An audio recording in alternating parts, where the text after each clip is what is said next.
Good evening. I'd like to call the Board of Finance budget public hearing for Tuesday, March 4th, 2025 to order. Welcome to tonight's public hearing on the proposed fiscal year 2025-26 budget. There are two items on the agenda tonight. For this evening, the public hearing on the proposed fiscal year 25-26 budget, which will include presentations on both the school and town budgets from the Board of Education and First Selectman respectively, and public forum, where the public will have an opportunity to address the Board of Finance and comment on the proposed budgets for up to a maximum of 3 minutes. As has been the case for several years, we are in a hybrid meeting format with members of the public both here in person and joining us virtually through Zoom. Currently, everyone on Zoom has been placed on mute to limit any unintended noise distractions. When presentations are completed and speaking opportunities arise, we will individually unmute those who wish to ask questions or comment, but ask that members of the public, should they want to speak, use the raise hand function to identify themselves. I'll go over that more shortly. Before we begin the presentations, I'd like to make some brief opening remarks and provide an overview of tonight's format and our proceedings. First, thank you to First Selectman Matthew Hoey and the Board of Selectmen, to Superintendent Dr. Paul Freeman, Chairwoman Dr. Katie Ball-Stracy, and the Board of Education, town and school administration and staff, department heads, and to the hundreds of volunteers who participate on our town commissions and boards and have worked on these budgets for the last 6 months.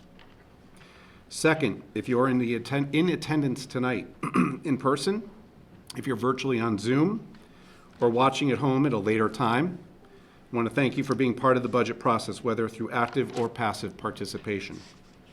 This hearing is focused tonight on all of you, Guilford residents and community members, to assist in educating and informing you on what is contained in these budgets, how your money is being spent, and how these budgets will affect all of our bottom lines.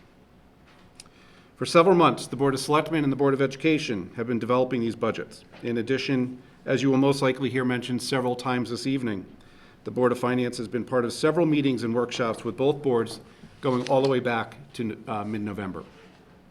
The presentations we are about to hear were presented to the Board of Finance at our last meeting on February 13th, and we are already aware of the content of these budgets. However, we will have a chance during our Thursday night budget workshop and possibly tonight to ask further questions and details about these budgets as needed before the Board of Finance moves a budget forward to the Guilford voters at our town meeting moves a budget forward to Guilford voters for the town meeting on Tuesday, April 1st, and referendum, which will be on Tuesday, April 8th. Our format tonight will be as follows. The presentation of the proposed Board of Education fiscal year 2025-2026 budget will be made by Superintendent Dr. Paul Freeman and Board of Education Chairwoman Dr. Katie Ball-Stracy. Upon completion of the presentation, we will allow the public in attendance to ask questions by raising either their physical or virtual hand. If in person, please come up to the front, state your name and address, and be as clear and concise with your question as possible so the microphones in the room can pick up your voice. If virtually, we will unmute you and again state your name and address and be as clear and concise with your question as possible. If there are minimal public questions, there will be an opportunity for Board of Finance members to ask questions, but I would remind my colleagues that the Board of Finance workshop on Thursday will allow ample time for that questioning. Next, the presentation of the proposed town fiscal year 2025-2026 budget, and the revenue projections will be made by First Selectman Matt Hoey. Upon completion of the presentation, we will follow that same exact format I just went over, as noted earlier, for public questions. After both presentations have been made and the Q&A or question and answer period is complete, I will summarize the evening and set the stage for our workshop deliberations on Thursday night. Finally, we will end the night with public forum, and this will allow members of the public to address the Board of Finance regarding the budgets that have been presented this evening. All speakers must, again, state their name, address, and limit comments to no more than 3 minutes.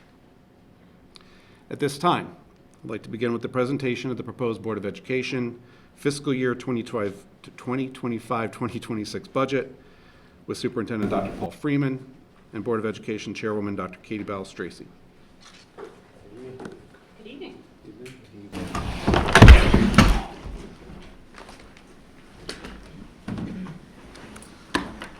Good evening. Good evening. Good morning. And good evening to the public.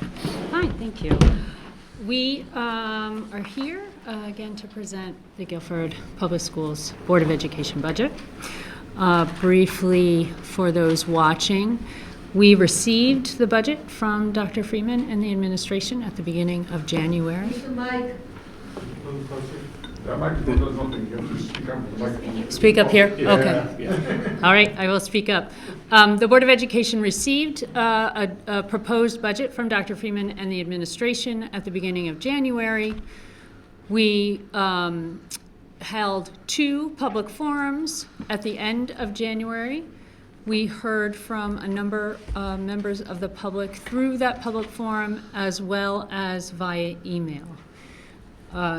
Mr. Ailes, Chairman Ailes, mentioned that we did meet with the Board of Finance as well a couple of times during this process, and then the Board of Education voted on the proposed budget at the beginning of February. We were, as we have been consistently, very impressed with the budget that was brought to us from the administration. It was 6.53%. Which is unfortunately not unusual in terms of what boards of education are receiving from their administrations and superintendents this year.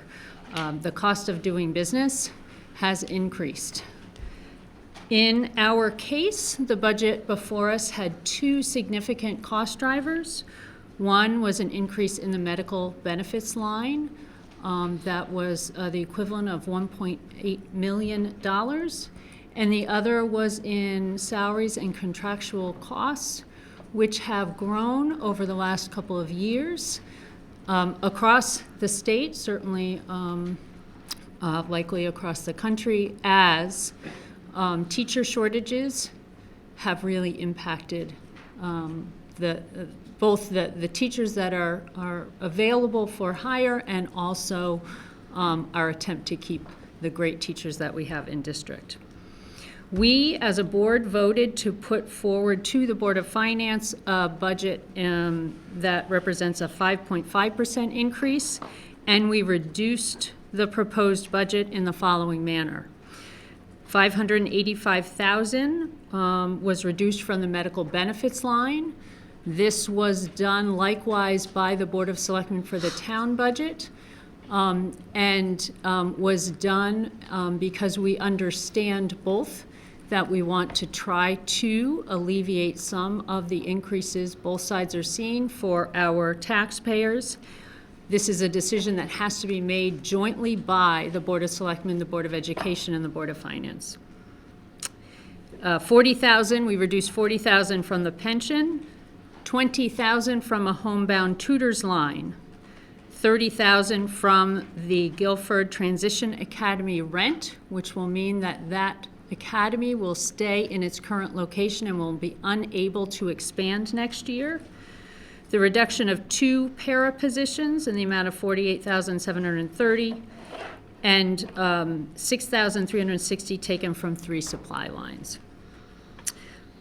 So again, this is a budget that we are very proud of. We understand that 5.5% sounds like a large increase. This budget does not represent a lot of additions or new innovations or new programs. It is a budget that maintains the excellence in a year in which we are facing significant increases and are trying to address those while maintaining the level of education we provide. So I'm going to turn it over to Dr. Freeman to give you a little more detail about the budget. Thank you, Dr. Balistraci, and thank you, members of the Board of Finance.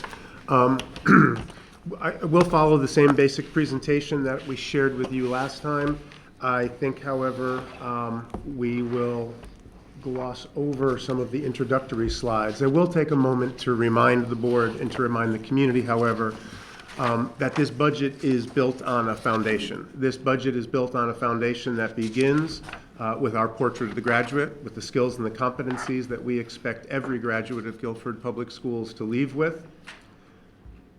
This budget is built on the foundation of the priorities and initiatives, long-standing priorities, and more recent initiatives that clarify more specifically the work of the school district in this moment in time. It is built upon a set of budget assumptions that suggest that while we will always maintain highest academic standards for all of our students, and while we will provide environments that assure all of our students that they belong in the Guilford Public Schools, both socially and academically, we also recognize, however, that we need to be creative with resources, and we build our budgets on a foundation of not asking for new resources until we have looked at how to utilize existing resources first. It is built on a foundation that recognizes enrollment. We budget for the students who will be seated in front of us. This year, we are essentially looking at flat enrollment with a very slight increase of approximately 60 students that we're projecting going into next year. I have noted for this board and will note again that we have seen increases in 4 of the last 5 years. Again, they're small, and this tracks with the overall demographic study that we have on our website, where we expect to see a plateauing, a leveling off of enrollment decreases over the next 5 years approximately before we again begin to see more precipitous growth in our enrollment in the years to come. And to Dr. Balistraci's point, that results in a budget request from the Board of Education delivered to this board here tonight of $75,033,590. This is an increase over the current fiscal year of $3,911,439, or as Dr. Balistraci said, a 5.5% increase. Dr. Balistraci noted that that's not unusual across the state and across the nation, and to put it into some context, historical context here locally, this is the 14th budget that I have been part of bringing to this community in my time here in the Guilford Public Schools. When you look at those 14 budgets, you see that they break up into 3 relatively clear eras. Early on in my tenure in the Guilford Public Schools, we were seeing budgets that were falling between a 2.5% to a 3.5% increase annually. We then went through a 7-year period of really lean budget increases, where we saw budget increases that floated around 0.5% to 1.5%, close to 2% in some of those areas. And we have now fallen back into a period where we are seeing budget increases that are coming in at higher numbers, at 5%, 4.5%, 3.5%, and now this year again at 5.5%. To Dr. Balistraci's point, the cost of business has gone up for public schools in Connecticut and across the country. Every budget falls into a narrative, a story that we can tell, and I appreciate taking the opportunity to begin that narrative by talking about the efficiencies. Back to that budget assumption about being creative and using the existing resources well and thoughtfully. This year's budget, like every year's budget, is built on first efficiencies. Over these past 14 years, the town and the schools together have built up a significant and a reasonable medical surplus account, an account that is there for a rainy day. This year, we very much appreciate our partnership with the town, with both boards in town, both of the other boards in town, and the agreement that we came to draw surplus accounts out of that medical fund. The increase in the medical account is significant this year. By being able to take $550,000 to offset that increase, it allows us to bring a more reasonable request to the community. This budget includes reduced teaching positions. We have looked very carefully at class size, and while we know and value the importance of small classes in helping students to learn, we also recognize that we need to balance that with the efficiency of running our organization.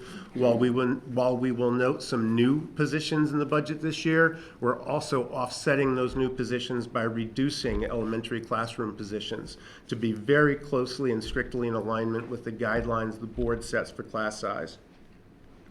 Special education this year, as it has in the past several years, continues to be an area where we have both improved the delivery of our service, but also stabilized educational spending, and it's becoming more reasonable, more practical for us to budget in advance. It has also allowed us to avoid cost increases. It's hard to show costs that we have not accrued, but we have avoided costs, we know, because of the work building special programmings locally here in Guilford. This budget has very minimal equipment purchases, and this budget is very frugal with the purchase of building level supplies and materials, as it has been every year recently. And again, at the bottom, I just note here the $585,000 offset in that medical expense line. The board has seen this before, but I'd like to draw your attention back to school year 17-18, where you begin to see a leveling off of real special education expenses. That's the red line. Those are actual expenses. And you see that for 4 or 5 years, we were able to level off special education spending. We were able to better align that to the budget, to the blue line, the projected and budgeted special education expenses. And while this year we do see that those expenses again are tailing up, we recognize that we have been able to serve more of our students better by keeping them in the community, and we are better able to project those special education expenses moving forward. The real story of this year's budget, however, is not in the efficiencies that we have achieved. The real story of this year's budget comes from the external cost drivers that are pushing this budget. Dr. Balistraci already named the single largest cost driver, and that is the medical increase. Our medical expenses this year are increasing by $1.8 million. The figure that you see here has already been adjusted by the $580,000 reduction that we just mentioned. Even with that reduction, even with that adjustment, the medical increase still outstrips the salary increases that we are experiencing this year. It's only the second time in 14 budget cycles that the medical increase has outstripped the salaries increase. Public education is a people-intensive business. Most of our budget, most of our expenses goes into the salaries that we provide to the teaching staff and all of the support positions that support those teachers in the classrooms with our students. Again, to Dr. Balistraci's point, as we recognize teacher shortages across the state that we used to be insulated from, Guilford used to not struggle with the teacher shortage, and now we are. We are competing with other school districts, and the salary increases that are reflected as part of this budget are necessary if we expect to continue to provide the best teachers in the state to our students in Guilford. We must remain competitive with other communities in the state of Connecticut, and that's reflected in the salary increases that you see here. Additionally, it's not just the cost of salaries that increases with this budget, but we are seeing cost increases in tuition. So even though we do better by keeping more of our students in town, there are still students who require specialized programming. We send those students to private or to other specialized schools, and the cost of those tuitions are increasing. The cost of maintaining safety, sanitation, and grounds upkeep is increasing this year. Contracted services that we bring into our schools, the costs are increasing this year. Transportation, and that includes fuel, is increasing. Electricity is going up as it is for all of us. And software, the software contracts that we maintain are increasing as well. When you look at just these 8 cost drivers, they represent an increase in our budget of $3.3, almost $3.4 million, or 4.7 of that 5.5% increase that we bring forward this school year. In addition to the cost drivers, well, actually, to put that medical increase into some context, we show the medical increase here as well. But then to the big point, in addition to those cost drivers, Dr. Balistraci mentioned that this budget continues to focus on the service that we deliver to our students. Every year we expect to be better than we were the year before. This budget, however, is as close as we have come to a status quo budget. This budget comes significantly close to being a maintenance budget. When I mentioned that you will see new teacher investments, there are 4 teaching positions that are new to the budget this year. One is a high school finance teacher, 1 new position at the high school to teach a finance course, as is now required by the state of Connecticut. This is a new graduation requirement. We must provide this instruction, and therefore we must provide it with a certified teacher. It includes 2 new math intervention positions. These are math teachers who are specifically targeting the students who are not maintaining grade level performance in the area of mathematics. Students that we know need special support or special intervention, not necessarily special education students, but students that we need to target for special intervention in the instruction of mathematics. We have provided that kind of support in reading for years.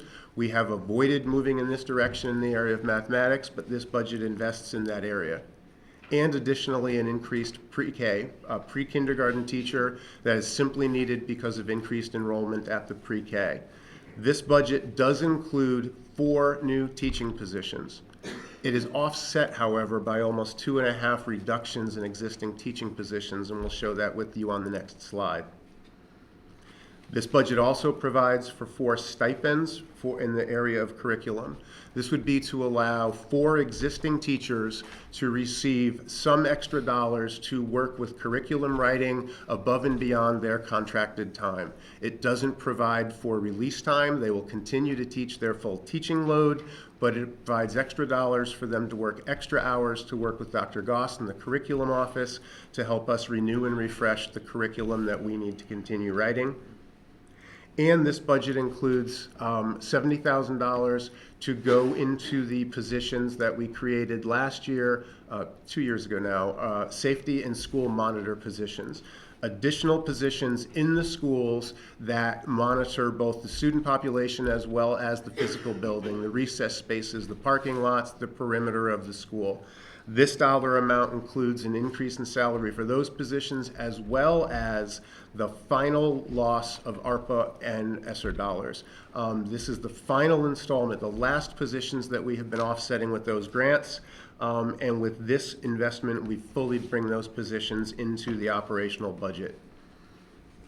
Everything on this slide, not counting any of the offsets that I mentioned, represents an increase of $357,000. Or 0.5% increase. So of that 5.5% increase that we're talking about tonight, approximately 0.5% is what we would consider investments or some new programming in the school system. Everything else that you see tonight that we will discuss tonight is a continuation of existing programming and maintaining the investment in the programming that we make currently. I want to take a moment to note the investments that were deferred. I want to spend just a moment talking about what is not included in this budget moving forward. We have had significant conversations among the administrative team with the Board of Education and with this Board of Finance about the importance of leveraging data and leveraging data in a more organized fashion. I have been working with several other Connecticut school districts who have whole data offices in their operation. This year's budget, initially, we hoped to provide for a data position, for 1 data analyst that could work in the district, supporting the principals, supporting the curriculum office, supporting special ed, and supporting us overall in looking at our current performance and finding the ways that we can improve. This budget doesn't include that data position.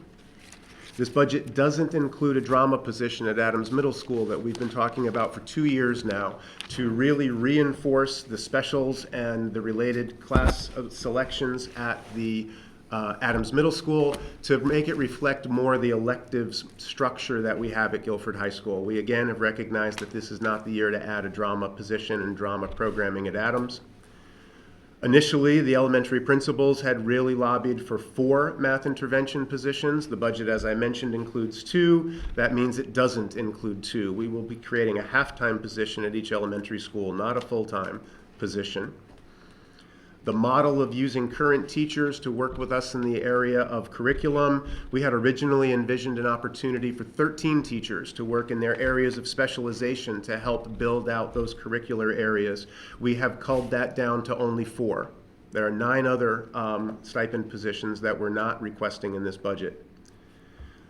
We had hoped to do a transportation study. There has been, again, voiced concern around the high school start time. We were looking to partner with a new organization to leverage some AI tools that didn't exist the last time that we conducted a transportation study and looked at our schedules and our start times. That proposal is not in this budget. We heard significantly from members of the community who wanted to see staffing for the weight room after school, to open up the weight and cardio rooms so that students could see benefits in those areas, that they could access those opportunities after school hours. This budget does not include staffing in that area. There are a number of miscellaneous supplies and equipment requests that have been cut from this budget, and site improvements, an area that we have talked about at length with this board. The importance of preventative maintenance and to continue to make sure that we upkeep all of the buildings, again this year falls short of the target that we would like to see. Dr. Balistraci noted that the budget that came forward from the principals and the area directors to the superintendent's office was reduced by $800,000 before I ever brought that budget to the Board of Education. In meetings with the Board of Education, further reductions totaling $730,090 were made by the board to the initial draft budget that I brought to them. When we say that this budget is the closest budget that we have brought forward to status quo, to a maintenance budget, this budget comes to you tonight $1.5 million below the level that our principals advocated for, below where we would like to be as we bring it to you this evening. I mentioned some staffing, I mentioned some increases, I mentioned some offsets. I just want to show that to you on one slide. The 4 teaching position increases that I mentioned were the pre-K position, the 2 math intervention positions, and the finance position at the high school. Those are being offset by the reduction of 2 classroom level teachers, one at Leet and one at Cox, and a part-time adaptive PE position. So that means the net increase in teacher positions this year is at 1.6. If this budget were to pass at its current state, we would have 1.5 more teachers next year, teaching positions next year than we currently have this year. And it involves those movements, moving classroom positions to intervention areas. Dr. Balistraci noted that we have reduced our para staffing by 2 positions. We are still well over 80 paras at a district-wide level, but we've reduced by 2. That means that at a net this year, staffing overall is at a negative. It's a small negative, but we are essentially flat. We're asking for no increase in administrative staffing, no increase in clerical staffing, no increase in custodial staffing, no increase in the monitor positions that I mentioned. This budget essentially maintains the numbers and the positions that we have coming into our schools today as we move forward. The narrative of this budget this year, then, the story of this year's budget is a simple one. We have experienced a significant medical increase, the single highest medical increase that we've experienced in the last 14 years. In addition to that, that is paired this year with significant increases in salaries, specifically in the teacher area, because those increases are justified, and because we need to maintain our competitive position relative to all other school districts in the state of Connecticut, and various other non-discretionary cost increases. As Dr. Balistraci said, the cost of business is simply increasing this year. That operational budget comes to you paired with a bonding request. The bonding request this year includes an exterior window and door replacement project at Guilford Lake School. That is both an energy efficiency project and a safety and security project. By working on the perimeter, the envelope of the building, we will help it to be more energy efficient, and we will make it more secure.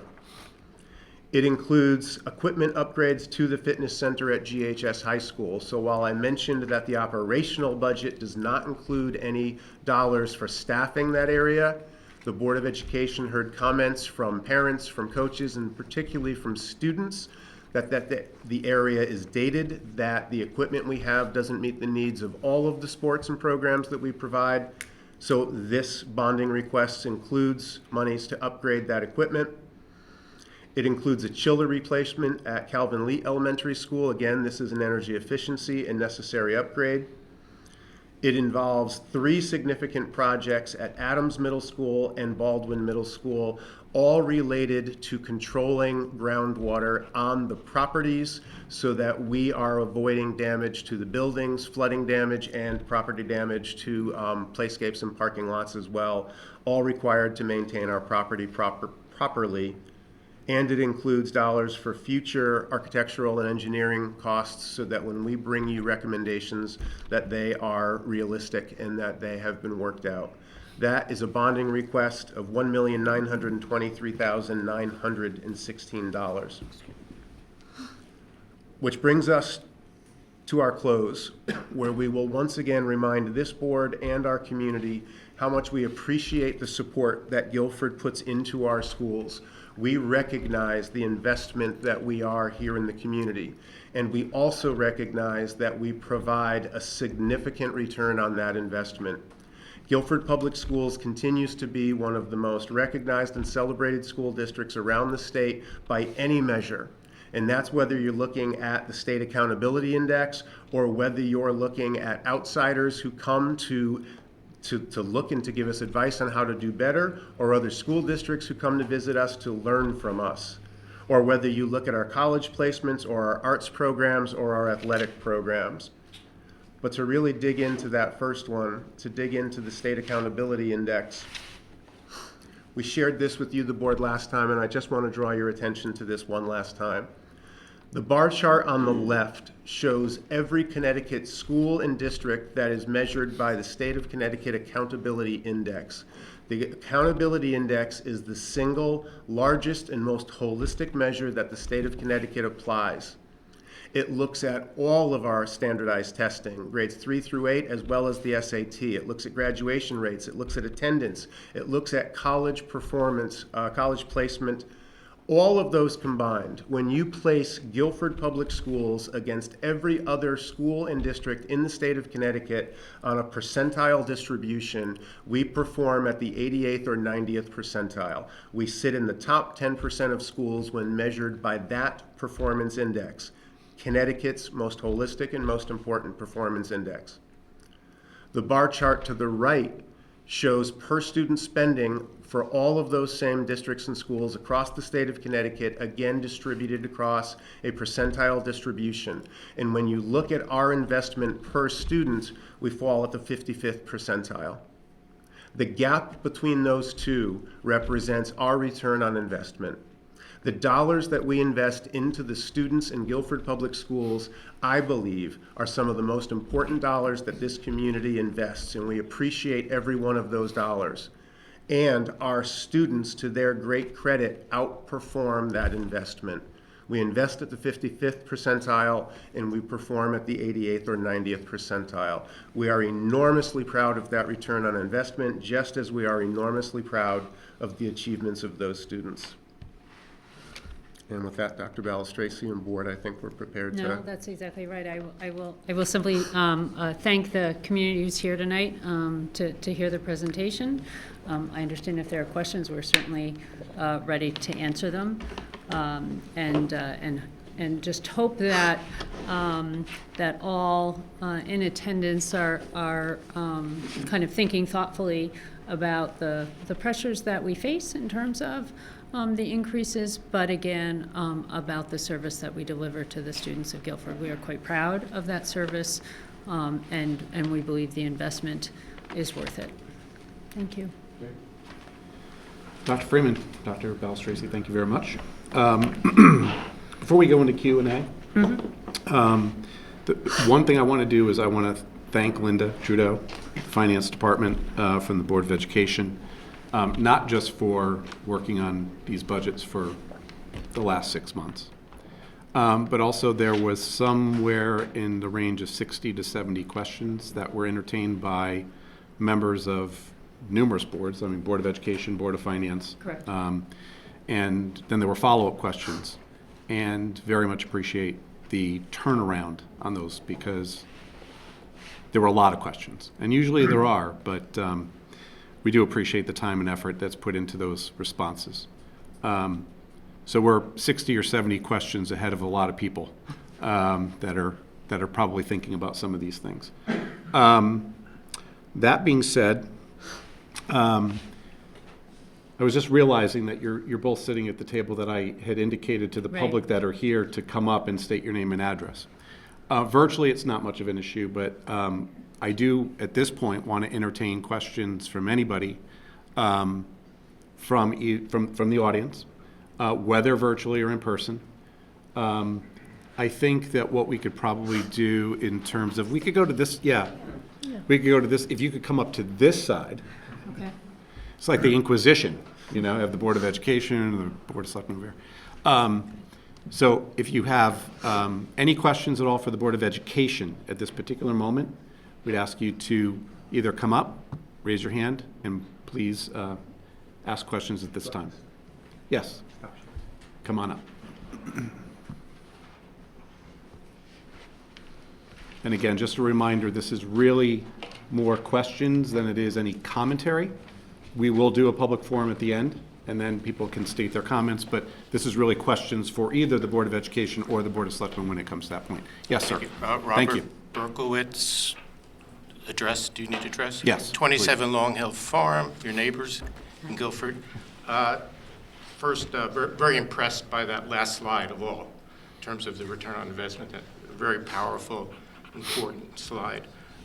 Two questions, one's a minor one, probably have an answer to, is on the line items, safety, sanitation, and upkeep buildings. It looks like something like a 25+% increase, about $275,000.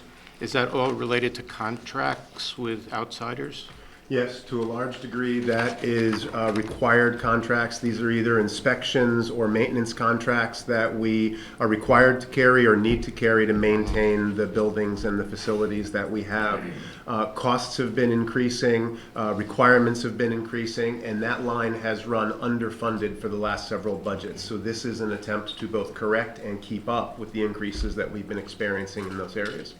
Oh, okay. And then a second brief question is, you may not be able to answer this one, but given the cutbacks at the federal level that we can anticipate they're going to ripple down to the state level, are there any areas, line items where you feel vulnerability going into next year, assuming the budget is passed, where there's some vulnerabilities, and are there any contingencies?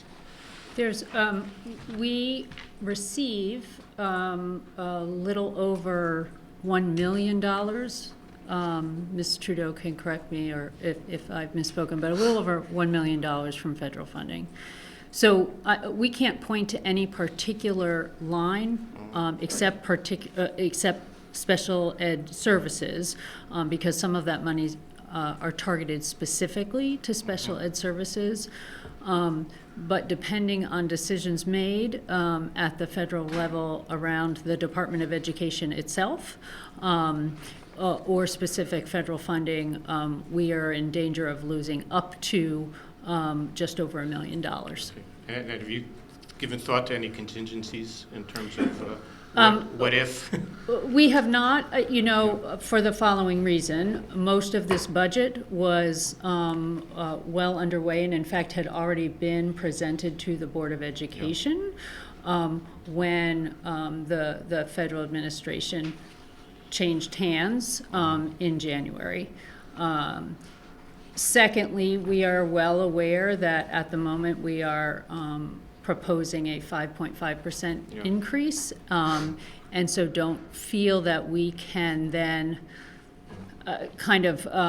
guess at where we might see those kinds of cuts. I do know that at the state level, they are well aware of these as well, and school districts across the state are hoping that we can stay whole. Yeah, I was thinking less about making any adjustments in the proposed budget as Okay. more in terms of flexibility, in terms of operational implementation, that if something, to give some thought to any possible risks and where you may need to possibly move funds from one line item to another to address unforeseen shortfalls. That's Yeah, again, the only, and please, again, Yep. correct me if I'm wrong, some of the funds are targeted to special services, so that is obviously a real concern.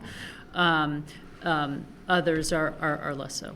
And the first half of your question was, do we have concern? Yes. Yes, enormous. Yes. The second half was, do we have contingencies? And just difficult at this time to know what any of those changes could ultimately end up looking like, to know how much of those changes might be mitigated or absorbed at a state level.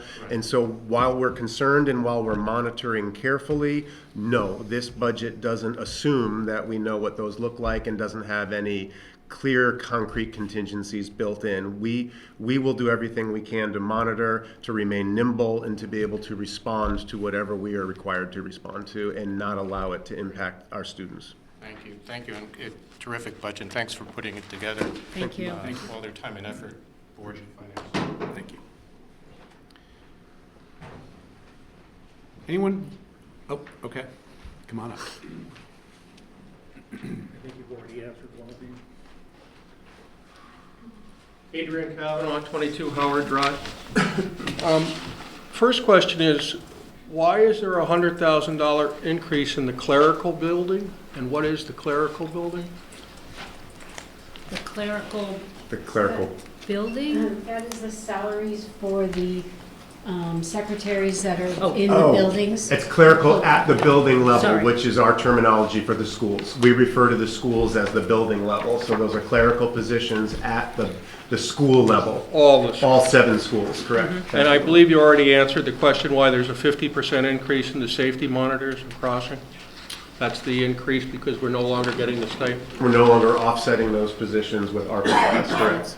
Correct. And what is building management, $250,000? That The is, maintenance software. no, building management is expenses for the school buildings that are not directly related to curriculum. It is also includes things like the copier leases. It's really non-instructional expenses for the buildings.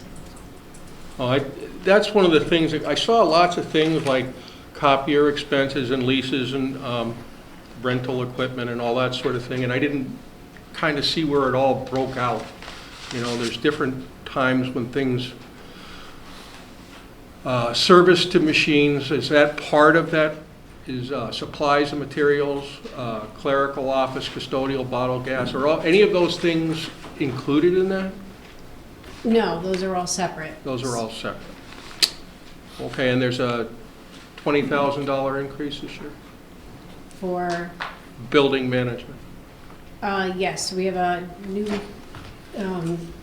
new copier lease. There's increased costs for things like the paper that the schools buy that comes out of the building management. So there's a lot of increased costs for various items that are included in there. Okay, thank you. Thank you. Anyone virtually? On Zoom? Raised.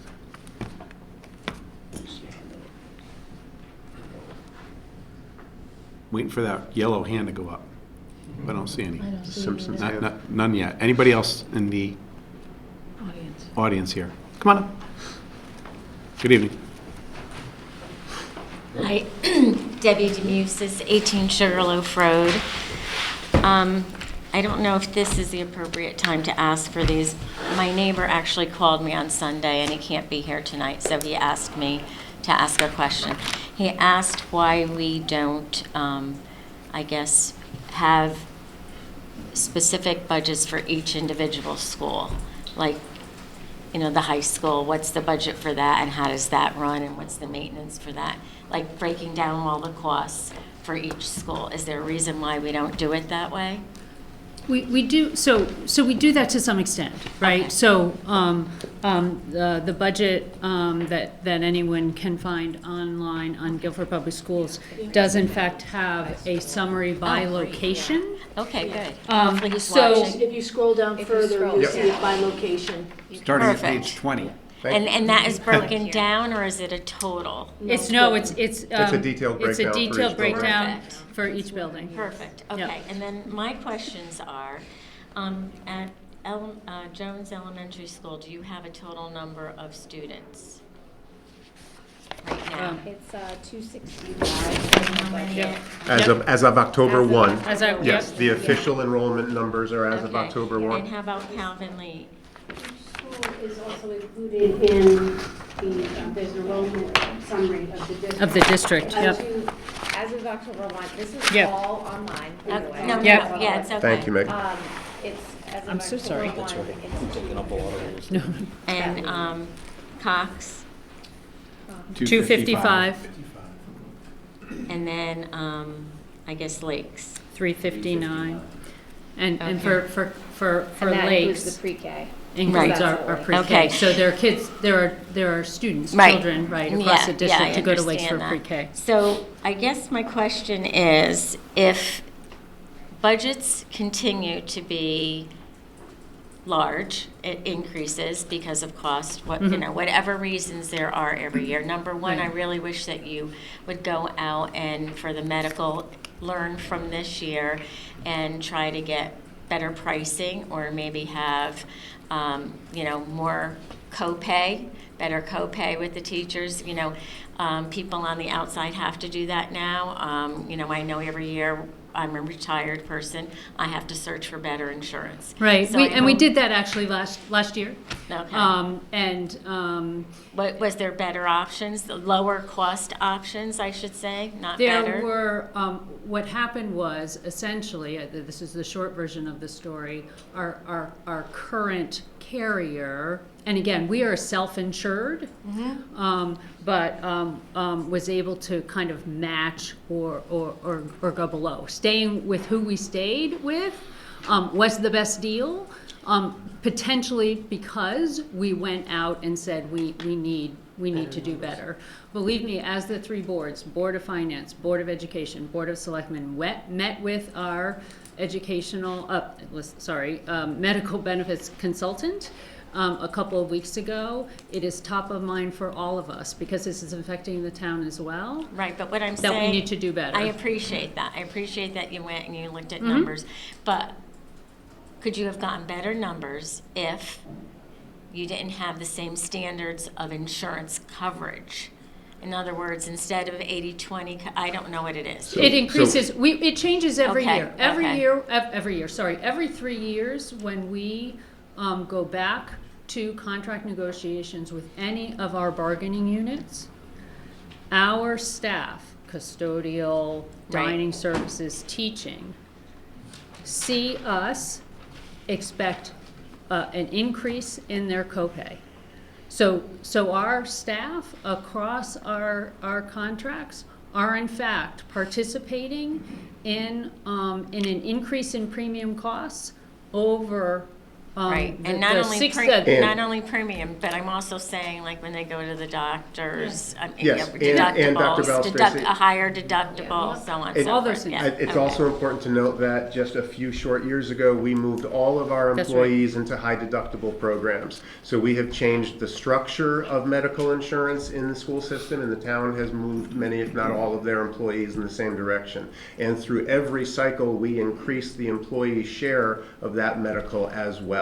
Okay. So, and we have gone out to bid to make sure that we can't provide a better provider. So the quick answer is yes, we have changed the way that we provide the service. We have expected employees to share more of the cost of that service, and we've gone out competitively to see if we can find it at a cheaper rate.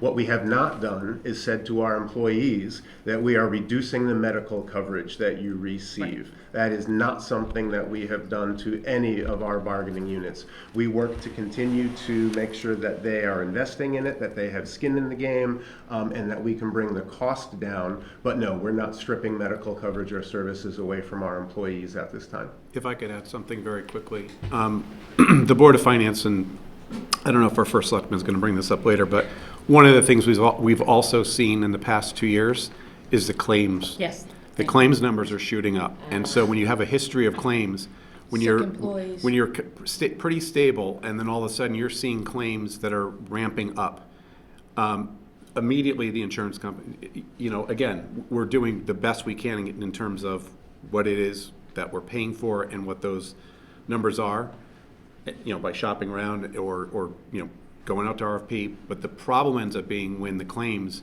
are hitting numbers that they look at it historically and they say, oh, well, if you're going to continue to ramp up, then Right, we're that's going to right. continue to bring your costs up. And Mr. Ailes, right, when the three boards met recently with our insurance consultant, he reminded us that over the last 10 years, in fact, the medical picture for the town of Guilford has been positive. We have experienced 2 really difficult years in the past 10 years, but even with this year's increase, which is a challenge to this year's budget request because we budget on an annual basis. But even with this year's increase to medical, we are popping up to $10.5 million, closer to $11 million when you add back in that offset on the school side. And in school year 16-17, we were paying $10.2 million for medical service. So our 10-year experience, in fact, is that we have kept medical spending almost flat, from 10.2 to 10.5 million. But when you budget on an annual basis and you have big increases and big decreases, then we end up with a narrative around this year's budget that says this year's increase is to offset this year's medical increase. But our 10-year experience for all the work that we've done bargaining, and again, I'm giving the town number, the school numbers, but I know the town's experience is similar. Our consultant pointed out that while this is a tough year, our 10-year experience has been actually relatively flat and relatively positive. And if we were to budget based on 10 years, we'd be woefully under. So we have to really look at the last 2 to 3, I forgot what the number was. Was it the 3-year?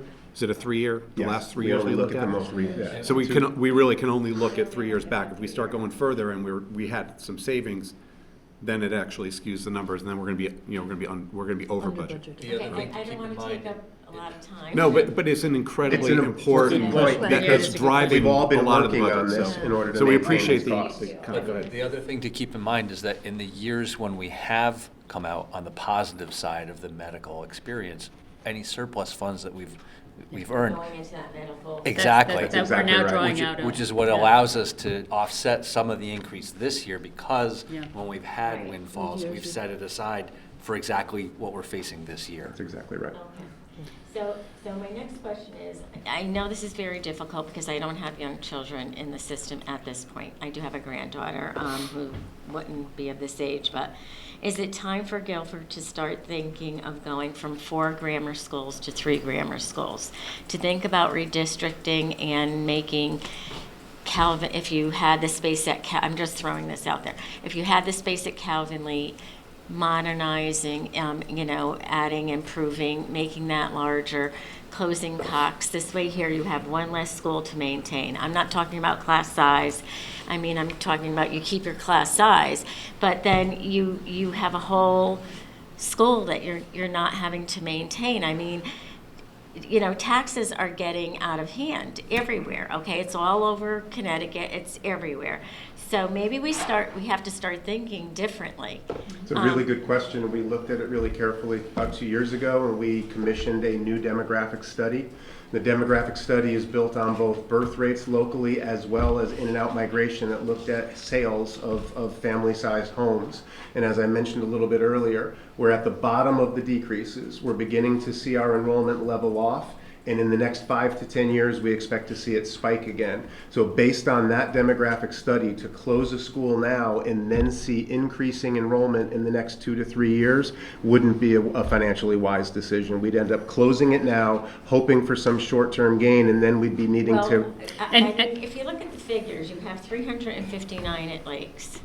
You have 255, which is almost 100 less at Cox. You have even more, less than that at Calvin Lead at 213, and then at Melissa Jones 265. If you went through 3 schools, and I'm talking about redistricting, so that you can more evenly address each school, so not one school's overcrowded. When you have those increases, You know, it's gonna just go into the different schools wherever the homes are. And I don't believe necessarily that all of those numbers, that they have this crystal ball, that they could see this either. No, I of mean, course you never not. know what's gonna The happen. last demographic study we had suggested that we would be 500 to 1,000 students even smaller than we are today. That one didn't. Exactly. But it didn't, it was incorrect. But that was Right, incorrect. right. And And we we're didn't larger. decrease. So, Right. yes, we've looked at the question. It's a really important question. No, it's not a recommendation I'm making at this time. I'll just make one comment, though. I do like that idea, and I would even like to have a school in the south and a school in the north and get down to 5 schools. I think it's an idea worth, I mean, that's what you have in Considering. Madison right now. I have a daughter that lives in Madison. They just built this absolutely state-of-the-art, beautiful school. Safety was of the utmost. She went to the meeting last night. There's a school in the north, on 79, I believe, for the north end of town. And now this one's downtown, and it's for, the south end of town. I know their numbers may be less than ours, but you accommodate. You accommodate for whatever it is. You make the school big enough for whatever it is, and then you have less maintenance cost. And the other thing was that at one of the meetings that you did have about the budget, I asked specifically about your new building that you have where all of the offices are going to move. And you had said you were doing that in a very, methodical way. Well, if you did it quicker and got out of those buildings, you wouldn't have, again, all the heat, all the electricity, all the maintenance for those buildings. You would have it for that one main building. So why don't we try to save the town money and get everybody out of there and get them in the new building? And, it may be a little, you have to wait for this or you have to wait for that, but, cut the town some slack and try to save us money. I appreciate that. Thank you. When is that process complete? in We've terms already of- moved 3 departments into the new building. Technology department, the operations, the maintenance department, and the special ed departments are already in the new building. We still have the business department and the curriculum office to move. And that's, It will be completed by the end of the school year, likely. by the end of school, I was going to say June. Yeah. Yeah. but unfortunately, the town isn't going to sell those legacy buildings. Those are going to be repurposed and continue to be town properties, as I understood. Town property or board of ed, or, really, do we need them? That's a bigger discussion. Yeah, I mean, and we're trying not to, ours to make. your concern is consolidating the Board of Education in one location. Yeah. What happens with those 3 buildings, I think, then switches over to on the town So- side for discussion. 2 of the 3 locations, one of them is an office suite on the back of an elementary school. We will continue to use that space. One of them is the building referred to as CO North on New England Road. We will continue to use that one. The third property is a town property that the town has graciously allowed the school system to use for the past 25 years or more at no cost, and that will be returned to the town.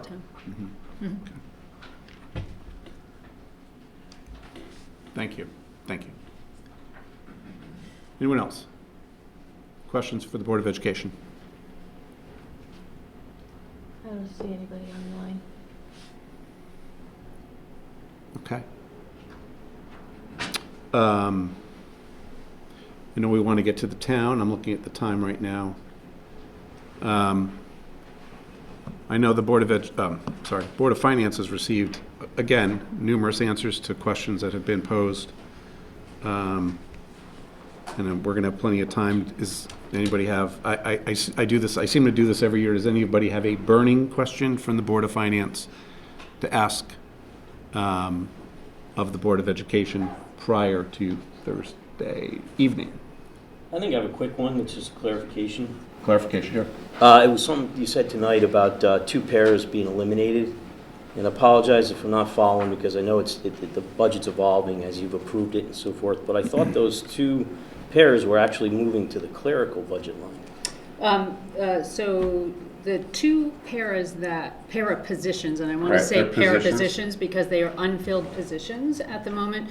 The 2 para positions that the Board of Education removed in the process of reducing the budget are indeed para positions, unfilled para positions. Those are different. than positions that were moved within the budget lines. Right, we're working to reclassify 2 positions, and again, this is the same bargaining unit. There are 2 positions that are currently identified as para positions that are engaging in clerical work. We want to clear that up. That's a nomenclature issue with the bargaining unit. The board's reduction is a real reduction of 2 para positions from the number we're at this year to the number we will be at next year. Okay, so also the move from the para line to the clerical line, that's at a lower rate, so that's another reduction, right? If I understood it correctly. We're still working to clarify that with the bargaining unit, and so it's premature to make that statement at this time. Okay. But we're working that out.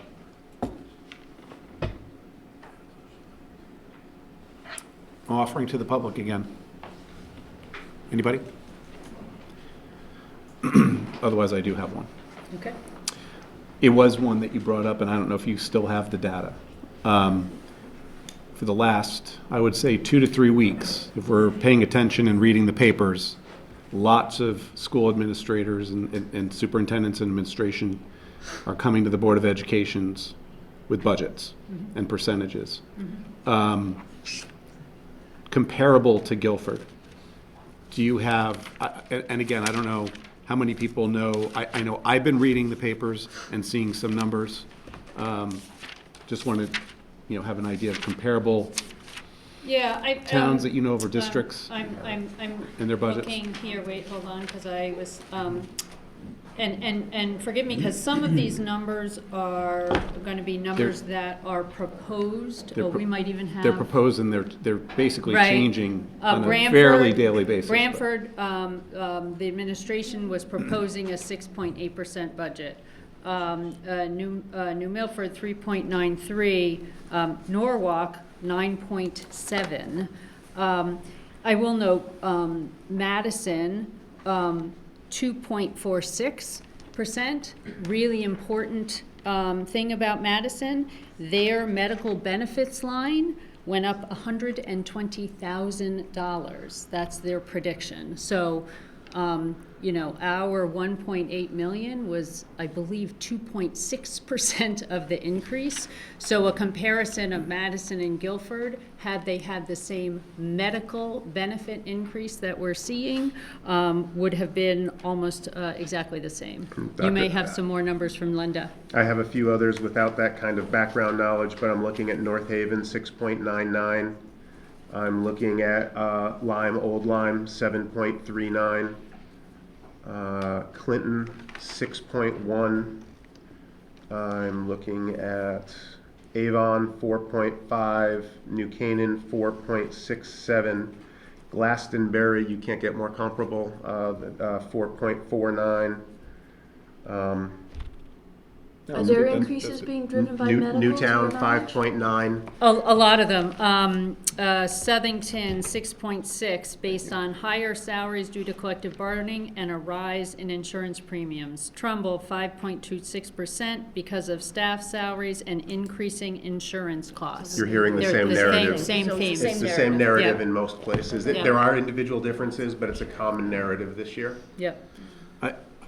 I know some of us maybe, and this will be my last question, and then we'll get the Board of Selectmen up here, because I know you're ready to come up, Matt. I know it's very dangerous to compare Guilford with Madison. But do you have an idea, because I think the first thing I thought was, okay, they're low and their insurance didn't go up like Guilford did. Do you have any idea why that happened, or why what the vehicle is, that they didn't go up as much? Is it something on the timing? Is it something on their claims? I don't know, but I come back to what you said before, right? We have a Or recent claims issue. experience. We have a claims Well, experience. that's what I was wondering That I'm if it was. guessing they are but- not having, because I don't pretend to know the details of Madison Public Schools Nor insurance. should you. I just was No, wondering that's if you had right. heard, that's all. But I think that's the difference for us. The past couple of years, we've had a very different experience in Guilford. And the last year, the claims, which is what, as you noted, for the community, drives Right. what we expect to be then the increase in the following year, our claims have been significantly higher over the last year to 18 months, and it is driving a significant increase in benefit costs. Okay, Yeah. thank you.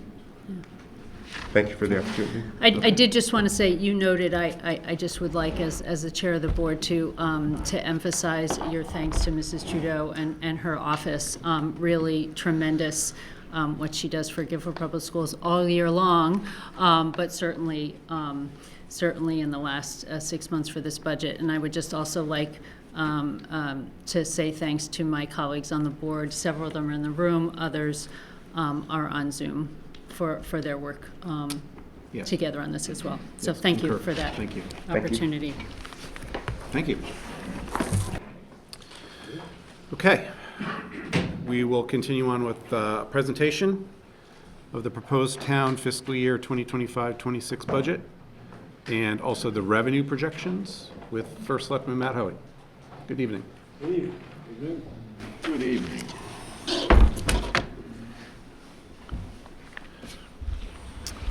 Good evening, and as I've said before, it's always difficult to follow the two professionals who know how to make presentations, and so I'm going to do my level best to see if I can be in the ballpark. Good evening. I am pleased to present the Board of Selectmen's budget for fiscal year 2026, which was unanimously approved by the Board of Selectmen. I want to thank my fellow Board of Selectmen members, some of whom are here tonight, for the work that they've done to craft this budget, as well as the department heads, many of whom are online via Zoom, along with, as I've seen, commission chairs and members, which is always good to see. And the other thing I want to thank is my staff in the Selectman's office, Tracy Brinkman and Karen Quersha, who do the yeoman's work to get us ready for these kind of presentations. And without them, this would not be what it is. So my thanks to them as well. And of course, MJ for playing with the numbers all the time and making the numbers look as good as we can. I think you've heard me say this before, a budget is a reflection of our values as a community. And we believe this budget successfully balances our objectives of providing the necessary resources for essential town services and programs to protect the health and safety of our citizens, maintain our capital assets and infrastructure, and improve our quality of life while maintaining fiscal responsibility. This budget should meet the expectations of those we serve. Karen, if you would. I apologize, this is deja vu for most of you here, but I will make the following caveat. For those in the room, you have a handout that includes significantly more pages than I'm going to cover here. So the goal here is to get you out, get me off this table by 9 o'clock, as opposed to 9:30 if I had to go through all those slides. These are our objectives: maintaining high level of services, and I've often said we may be victims of some of our previous successes, as this is a community that expects and demands a high level of services and service delivery. As it relates to staffing, this budget has 2 full-time, full-year positions and 1 full-time, half-year position, which has been reduced from the 6 full-time positions that were requested in the departmental budgets. And we'll talk a little bit about those, but I'll talk about them now. The 3 positions, the 2.5 positions, fall along the following lines. At the police department, an additional dispatcher. We have traditionally and for years not had, we've had to supplement coverage on the dispatch desk with sworn officers. Most of which have to be brought in on replacement salary time. So that position itself will be offset by a reduction of about $25,000 in replacement salaries. Over in Town Hall South, which is our land use departments, we'd like to add an additional resource known as a permit tech. You may remember that. We added one of those in the building department a couple of years ago, and that's largely around the significant increase in the number of permits that we are handling. And there's data in the document that I'm not going to show specifically that will substantiate that. And then the half-time, the half-year full-time position is a mechanic at Public Works. We have nearly twice as many vehicles to maintain than we did 20 years ago, but we have the same number of mechanics. And we have been sending work out when our mechanics can't handle some of it. But we felt that we would fund this position for a half year, which means next year we'll pick up the other half of it. Now, we also have had some reductions. We had one full-time position in the assessor's office. I need to compliment Becky for the work she did when she first took over that position. I asked her to evaluate her staff. Unfortunately, it was during budget season, and which was a little too soon. After someone left the position, she followed through and did an evaluation and determined that we could go down one salary, one position, and some of those responsibilities have now been shifted to the balance of the employees in that organization. And then there's also been the elimination of one waste transfer station position, which doesn't have a dramatic effect on this budget, but it's a result of the implementation of the pay-as-you-throw campaign and change in the way we handle solid waste and recycling and food waste diversion at the waste transfer station. We continue to fund or commit, we've been committed, and I appreciate the Board of Finance's position on this, as well as the Board of Education, to fund our pension and OPEB liabilities at actuarially recommended levels. We've, over the years, consistently demonstrated the discipline in regard to appropriate funding levels, recommended funding levels, and leadership with our 5.75% discount rate among the lowest in the state. Protecting tax relief programs. The Board of Selectmen recently passed an ordinance after a public hearing revising the elderly tax relief program, which hadn't been adjusted since 2008. And I want to thank, there's at least two people in this room. Bob Hartman was chair of that task force. Lou Federici was a member of that task force. And one of the things that they were asked to address was the income limits, which have been stagnant since, the upper income limits, which have been stagnant since 2008, have not been indexed for inflation. So this gives us an opportunity to allow folks to stay on the plan as they get their 2.5% or 4% increase in Social Security every year.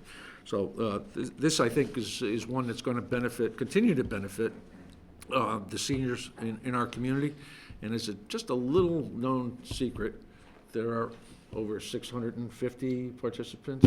587 households, over 800 individuals. There you go. And Brian McGlone is on the. Oh, I'm sorry. Sorry, Brian. There is. I apologize.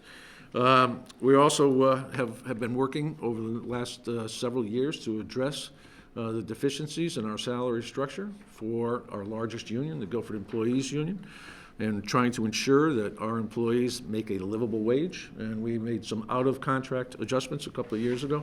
We are now at a point where we are looking at some of the very specific jobs to align their salaries with the requirements of the job for retention and recruitment and retention purposes. And we continue to invest in information technologies, you'll see a little bit later. Before we proceed further, I invite you to look closely at that document, not right now necessarily, the handout that's been provided here this evening, and it's also available on our town website. This handout illustrates the vast array of services provided to the residents by our departments, and you'll see a continual increase in the volume of work that these departments have seen over the past several years. This illustrates where your tax dollars are actually going, how we are spending the money, and who we are spending it on. For example, the fire department responded to 4,519 calls in 2024, an increase of 875 calls since 2020. The police department saw an increase of 633 calls for service in a 2-year period. The library has seen a 20% increase in overall circulation, a 500% increase in attendance at children's programs, and an almost 350% increase in teen program attendance. One of the engineering department's featured projects is a new pedestrian bridge crossing the new tidal wetland mitigation area at Chittenden Park. And that was done with the design without having to go out to outside contractors or engineers, and the work was performed by Public Works. They actually built it. One of the duties of our environmental planner is to oversee stewardship of 2,700 acres of undeveloped land that is owned by the town. It's a tribute to the commitment this community has made to set aside open space. The Health Department is currently working on a much-needed groundwater and septic mitigation program in the downtown area as one of its many initiatives. The Youth and Family Services Department served 1,700 more clients in 2024 than in 2020, and they do not anticipate a decrease in the number of children and families in need of assistance. I think we can refer to that as the COVID effect. The demand for their services started to skyrocket during COVID, the early part of COVID. We provided more resources. They doubled the number of caseload, the patients in their caseload. That number is still at that level. So it's a needed service, and we talked about reducing some of the salary increases as a result of reducing ARPA funding for some of those positions. That's one of those areas where we're facing the same thing. And social services also continues to see an increased need for services amongst our neighbors, and you'll see the details there. These are just a few highlights of the work town employees do every day. I hope you'll take a few minutes to review the handout and find it helpful as we go to referendum on April 8th. Karen, thank you. Here are the components of the budget we have before you. We have a town operating budget, and you can read the numbers. That equates to about a 4.66% increase. An operating capital budget that drops slightly at 1.67. Debt service is flat based on good management and anticipation of how we're going to continue to manage our debt service load in the face of increasing demands and additional bonding. So you're looking at a 3.5% increase. I also want to take a step back for a quick second here and talk about most of where you're going to see the increases are coming. Health benefits. If you were to take the health benefit increase out of this budget, our request would be a 2.4% budget increase request. Certainly reasonable by anybody's standards and consistent with probably lower than the cost of living index inflation rate. So. And again, the operating budget is impacted by inflation, additional services, anticipated salary increases with 4 contracts, union contract negotiations about to take place, and then, of course, the medical. As it relates to capital, it's not where we'd like it to be. We have talked for some time about increasing that, indexing that for inflation as well, but sometimes you have to go to places where you don't want to go when you have to make some cuts. Karen? The Board of Selectmen received a budget request from their departments, which called for a significant increase in the departmental budgets. The Board of Selectmen made some significant reductions, as you can see. We knew that this was going to be a challenging budget. We knew the healthcare costs were going to affect not only us, but the Board of Education side, and we also realized that there were going to be some challenges on the revenue side. So we asked the department heads to go back and give us scenarios where they cut 1%, 2%, and 3% of their budgets. In total, there were requests, the new funding requests were almost $2.8 million, and the Board of Selectmen in their deliberations cut 41% of that new funding request. There is one good thing, not one good thing, but one of the positive things here again is debt service is flat. That's a significant portion of our budget, and when that portion is flat, it brings the rest of it down commensurately. Karen? Here are the highlights of where the increases are in the operating budget. Salary increases are buried in employee benefits.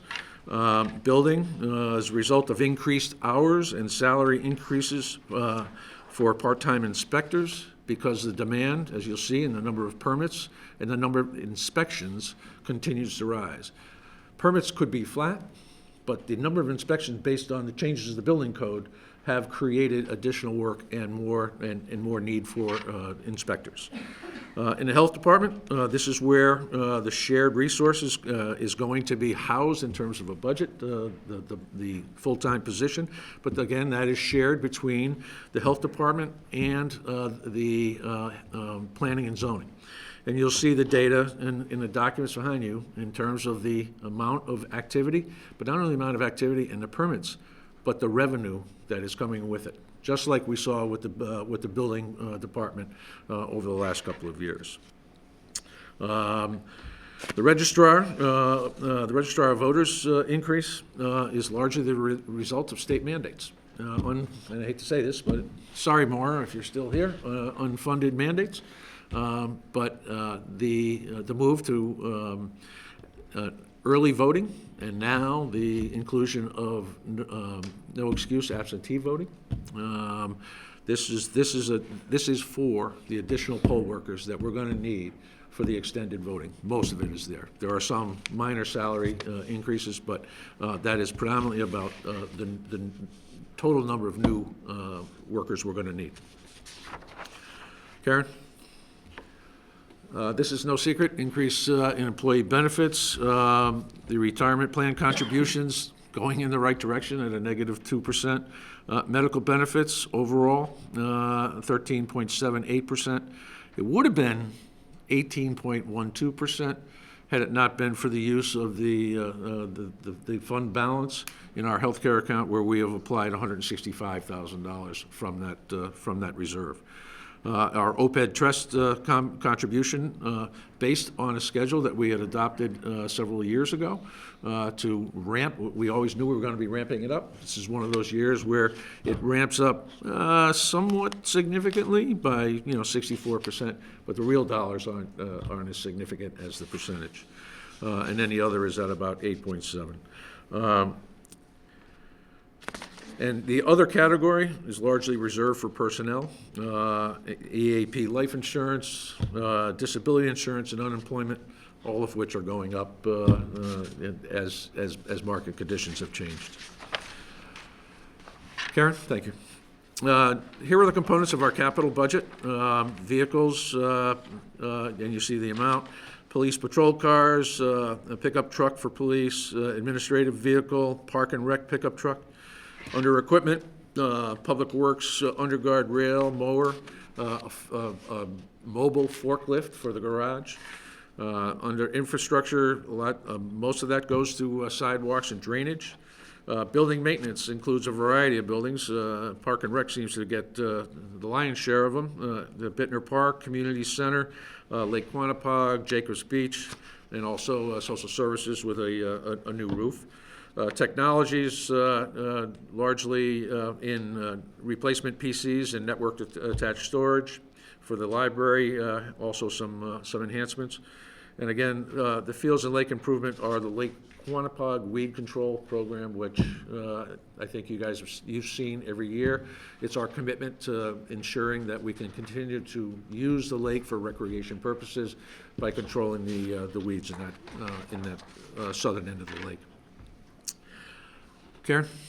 Again, I lamented this a few moments ago, that we are not able to increase what we're spending in the capital projects. This is the pay-as-you-go mentality. There are things that we should never bond for, which is why we have a capital budget component. We would like to see this become, at a minimum, indexed for inflation, and try to commit to keeping it there, but it just is too easy a target to go after when we're facing cuts. All right, we also have,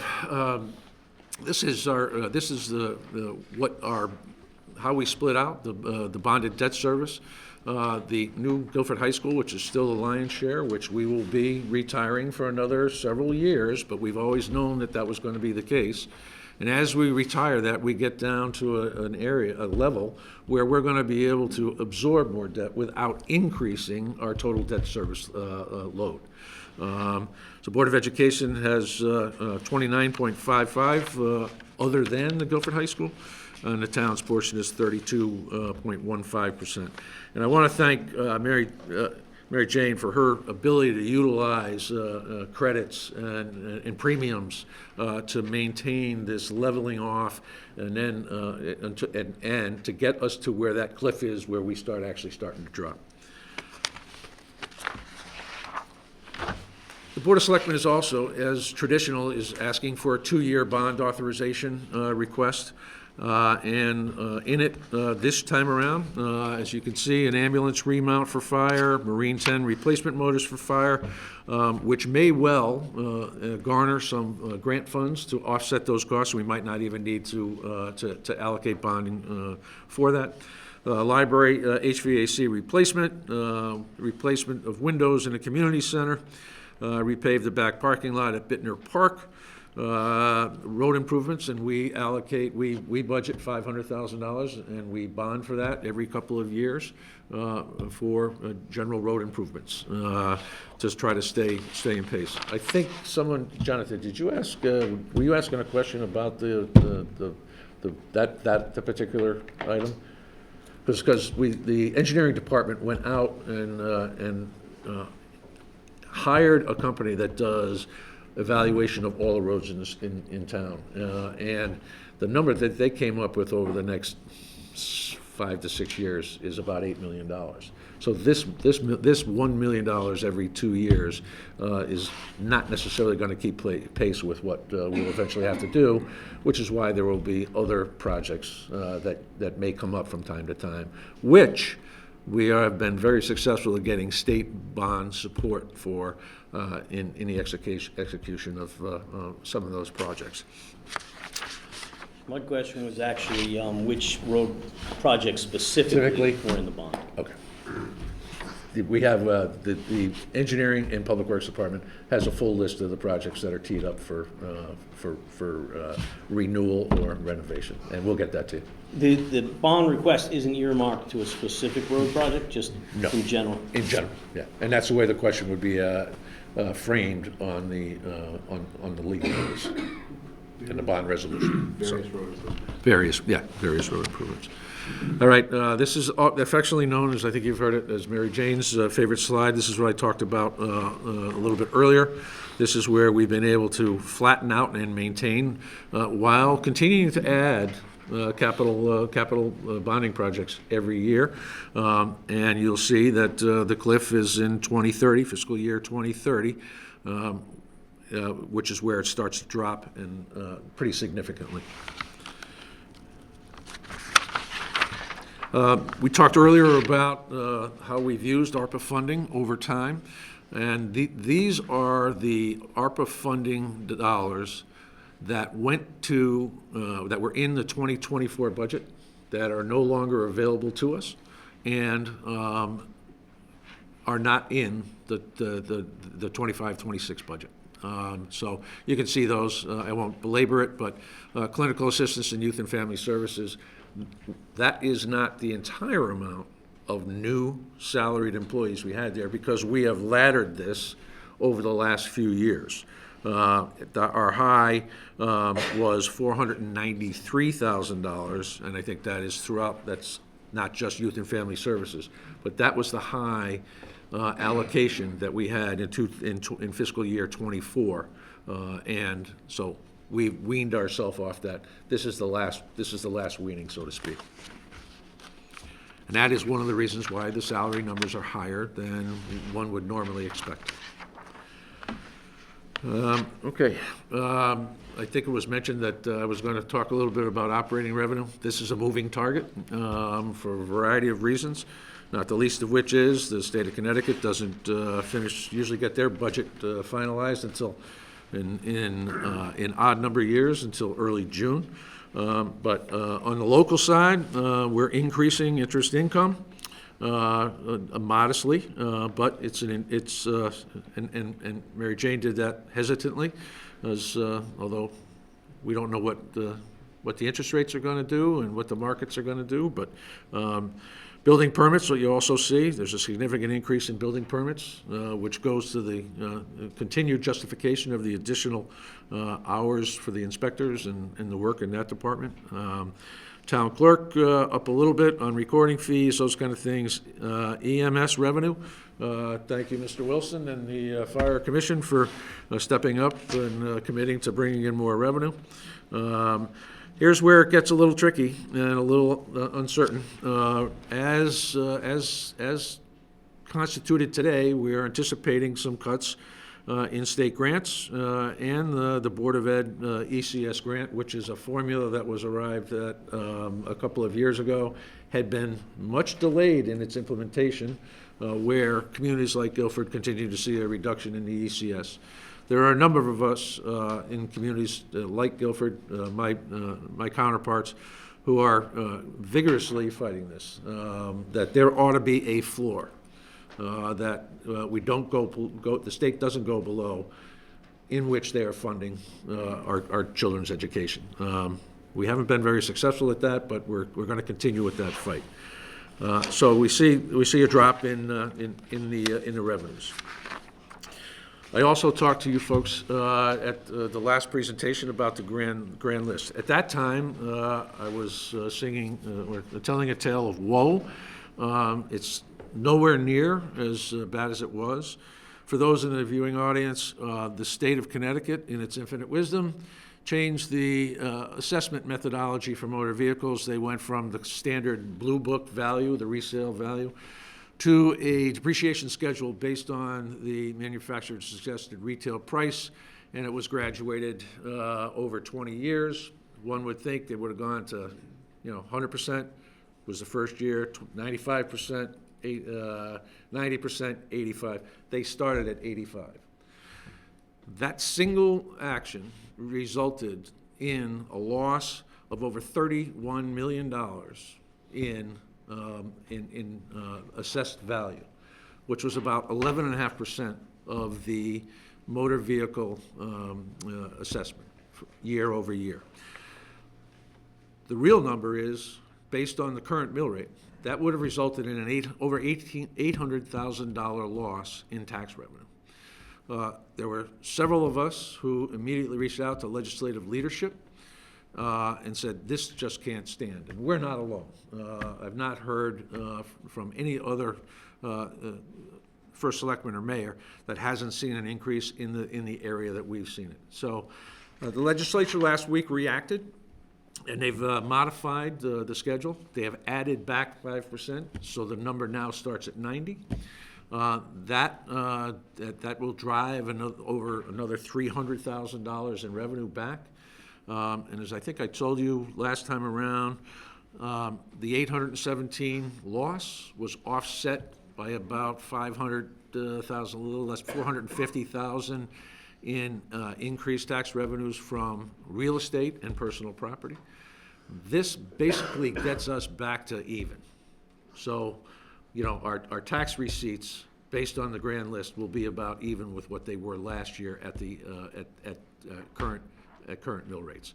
So that's the good news that's changed since was it 2 weeks ago we were here last? 2 weeks? So, and again, my understanding is that the governor is either going to sign it, was going to sign it today or tomorrow after the legislature made a modification to the other enhancement they made, which was $40 million in the excess cost grant, which we cannot at all contemplate utilizing, because those funds are for and will be dispersed in 2025. So those funds will be received before this fiscal year is out. I think we've come to the end. Just want to remind voters that the annual budget meeting is April 1st, 2025. That'll be at Guilford High School in the auditorium, where folks will have an opportunity to talk and ask questions once again. And then the budget referendum on April 8th, 2025. Thank you for allowing me to make the presentation, and I'll entertain any questions. And I'm 5 minutes over. So I thought you'd give me the hook. Mary Jane. I'd just like to tack on to something Matt started to say, which was that our revenue lines are fluid. And because of this presentation in the fire department, their number should be 1,100,000. So we've just added some more to the revenue instead of 1,000,000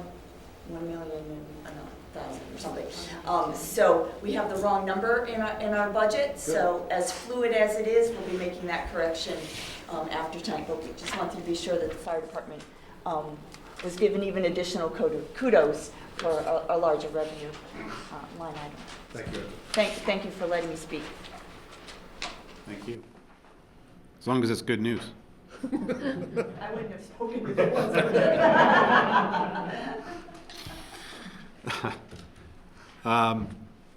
Okay, same process for the first selectman and the board of selectmen and the town budget. Questions that will be entertained by our first selectman. And his team.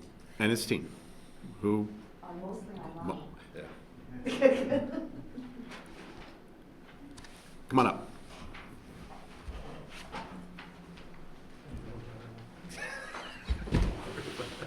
And thank you for participating. Everybody who's coming up with questions, thank you. If it's a hard question, I'm going to give it to somebody else. Adrian Kavanaugh, 22 Howard Drive, Guilford, Connecticut. Uniform and clothing allowance throughout the budget. I know that the police officers get theirs done. I'm sure the fire department has some. There's just an awful lot of uniform allowances. And I'm kind of wondering where some of these departments need a uniform. Those are all stipulated in our bargaining unit contracts. There are several of them. Mitch, you want to list them? This is my phone number? Yeah. Either that or just speak loudly. All right.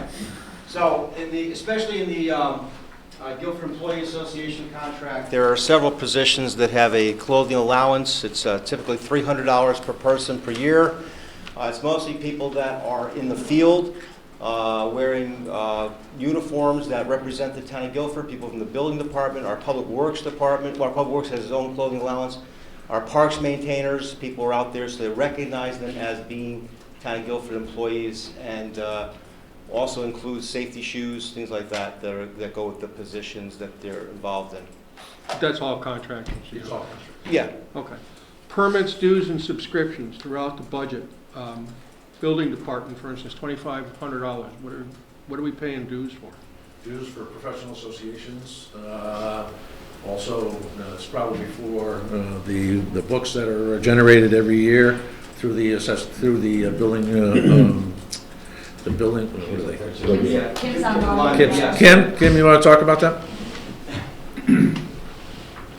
Was she ready? Yep. Was she ready for that question? There she is. Hello, everyone. Regarding the educational and dues, it's because of the new codes that come out every 2 years. And we have to, for myself and also my inspectors, we have to have a certain amount of hours that we have credit in the unions to keep our certification for our license. So that is the reason why we have to have that much regarding for educational. For our clothing line, that is actually also in our code.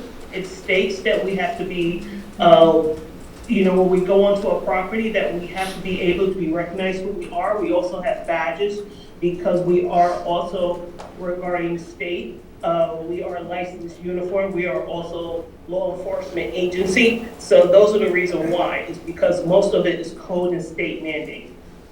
Thank you. Thank you.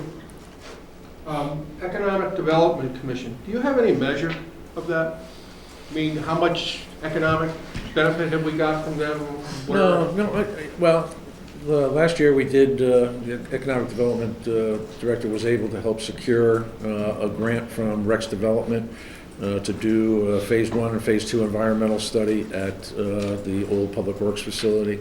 Quite honestly, based on the limited amount of commercial and industrial space, becoming much more commercial or industrial is a difficult thing to do. Most of it is around business retention and promotion, and that's predominantly what economic development does. I could ask Brian McGlone to answer the question, but I think he's been out for a couple of years. And so that is predominantly, they work closely with some of the owners of the facilities to try to facilitate introductions to businesses that they do try to, for who might be interested in moving to Guilford. So there is some development work that's done. I'm not gonna say it's a lot, but it is primarily based around retention, and it is also an ombudsman's role. It is someone who represents the business owners, the developers, and potential developers as they go through the land use permitting processes. Thank you. The reserve for personnel, employee benefits? Yeah, there are 4 contracts that are currently up for negotiation this year. And what we do is we make an assumption on what the impact of those negotiations is going to be related to the salaries and potential salary increases. And that's where we put funding to anticipate what those contracts are going to wind up looking like. The increases in Yeah. salary? Yeah. Unemployment went up quite a bit. Unemployment compensation? That's experience modification, but even if people leave in their employment voluntarily, they are entitled to unemployment compensation. Can I address that? Mitch, go ahead. Yeah, last year we cut that dramatically to try and meet the budget. This year we went over budget. We expect to be over budget. We expect the numbers you see there to be much more reflective of where we would be based on the unemployment that we're paying currently. And that goes up and down with the employment. Yeah. Unemployment, yeah. Overtime for fire department went up quite a bit. Uniform and clothing. Part-time sanitarian and full-time salaries went up 30%. What happened there? That's the ARPA funding that disappeared. Just went away? Yeah. Love that ARPA. We gave $2,000 to North Guilford Nursery School last year, and this year we're giving $3,000 to the community nursery school. That's a 30% increase. Why? Name change? What happened? That was a recommendation of the commission that does the allocation of funds for the nonprofits in the community. And that number is what, I think we left it flat at 119,000 this year. So Yeah. it's been, Overall, the Overall. bottom line did not increase. We allowed the Okay. commission to to determine determine how that money how should they be spread allocated. it But out. you have to apply, so Yes. there's an application process. So they take in applications and then they evaluate the applications as they come in. Training and dues. Waste transfer station, you said we eliminated a position, but that's not reflected in the budget. You're still at 70,000? And did our recycling operations reduce? The 70,000 is the allocation that we have to cover the loss, the operating loss, which we share with the town of Madison. So the transfer station operates at a loss pretty much every year. It has been for a while. MJ? So, we've been doing a really good job at the transfer station. Actually, last year we did not have a loss. So the savings that we are finding from the recycling and removing one employee is allowing us to keep Madison and Guilford's contribution to waste transfer flat without going up. So those amounts would most likely go up, but they've been able to stay flat because of those reasons. Okay. Overtime cost, Parks and Rec is $30,000. I'm sure there's something in there. Well, most of that's folks coming into work on ball fields on the weekends to get them prepared for our kids to use. It's predominantly where, and also Park and Rec does snow removal. They handle a portion of the snow removal work here in town. I think largely on sidewalks, if I'm not mistaken.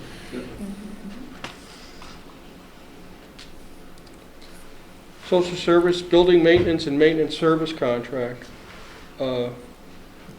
There's a reduction there actually of $2,000, but it seems like it's what's the difference between building maintenance and service contract?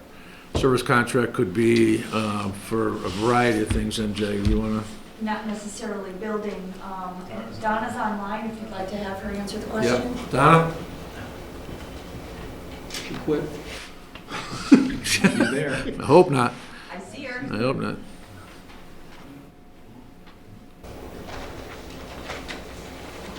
Just might not have been right. Gotta figure out how to get off of mute. Right, but That's the phrase of the like I decade. said, contracts are not necessarily building contracts. It could be contracts for consultants, or it could be contracts for any type of service. That's correct. You're right about that, MJ. So it's building maintenance is different than our maintenance service contracts. Our maintenance service contracts pertain to like our software, our pet control, things like that. Can we buy fire hydrants? What's that? Can we buy fire hydrants? Your lips to God's ears, let me tell You're you. the lucky one who asked that question this year. Congratulations. You don't know how many times that comes up. Still gotta come up with something. That's right. That's, so we have to rent them from the water company? We don't actually rent the hydrants. We rent capacity into the hydrant. That's regulated by the Public Utilities Regulatory Authority in terms of if you want the capacity to get water out of your hydrant, that's what you pay for. The hydrant's free. Oh, that's good. We'll throw that in. It's crazy.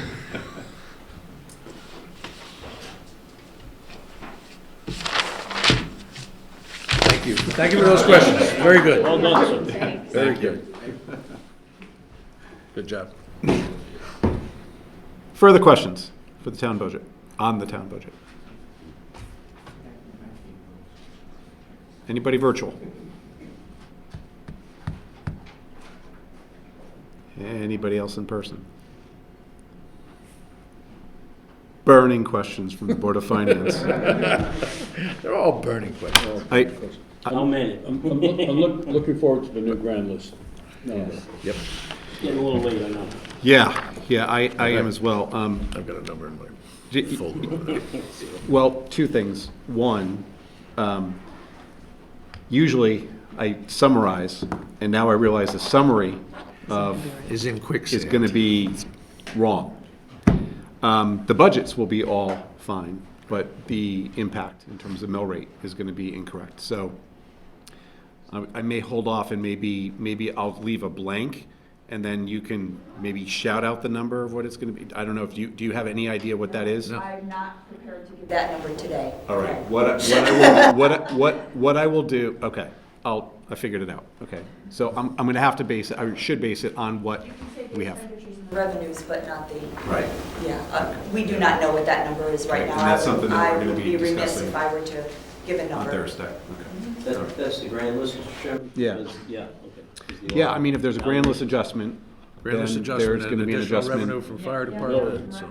Right, so, you know, as I think the public is hearing that this fluidity that we're talking about, whether we're talking about special education or ECS funding or car taxes or whatever there's these moving targets, that the best the Board of Finance can do is go forward with these budgets and then ask for or set a mill rate that does the best we can in collecting that money based on non-tax revenue.